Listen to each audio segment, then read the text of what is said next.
اگر یہ رفق نہیں ہے، اگر یہ ہمدردی نہیں ہے، اگر کسی کو دکھ میں دیکھ کر آپ تڑپ نہیں اٹھتے، اگر اس کی مدد کرنے پر قادر ہو اور نہیں کرتے تو کل خیر سے محروم ہے۔ پڑھے جاؤ نمازیں اور تہجدیں،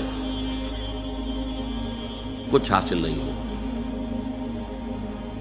اس پر جو آخری آیت قرآن کی ہے، لن تنالوا البر حتى تنفقوا مما تحبون، اس سے زیادہ کیٹیگوریکل سٹیٹمنٹ اور کیا چاہیے؟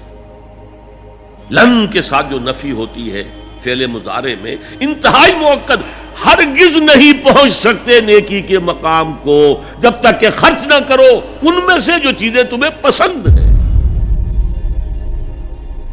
قمیض پھٹ گئی ہے، بوسیدہ دے دو کسی کو، یہ نہیں ہے خیرات و صدقات، بلکہ جو تمہیں محبوب ہو۔ لن تنالوا البر، بر کے مقام تک نہیں پہنچ سکتے۔ پھر میں کہہ رہا ہوں، عابد ہو سکتے ہو، زاہد ہو سکتے ہو، علم کا معاملہ ہے، محدث ہو سکتے ہو، مفسر ہو سکتے ہو، فقیہ ہو سکتے ہو، مفتی ہو سکتے ہو، سب کچھ ہو سکتے ہو، قرآن مجید کی روح سے نیک نہیں کہلا سکتے۔ وآت المال علی حبہ، اب اس میں جو ترتیب میں نے کہا تھا، الاقرب فالاقرب، الاقرب فالاقرب، سب سے پہلے ذوی القربیٰ، اور اس میں اکثر و بیشتر ہم سے کوتاہی ہوتی ہے۔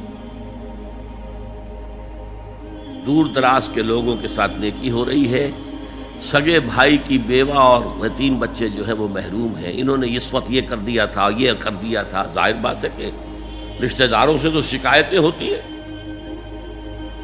یہ تو ہمیشہ ہمارے مخالف رہے، جی ان کی ہم کیسے مدد کریں؟ اگر تو اللہ کے لیے دینا ہے تو پہلا حق ان کا ہے۔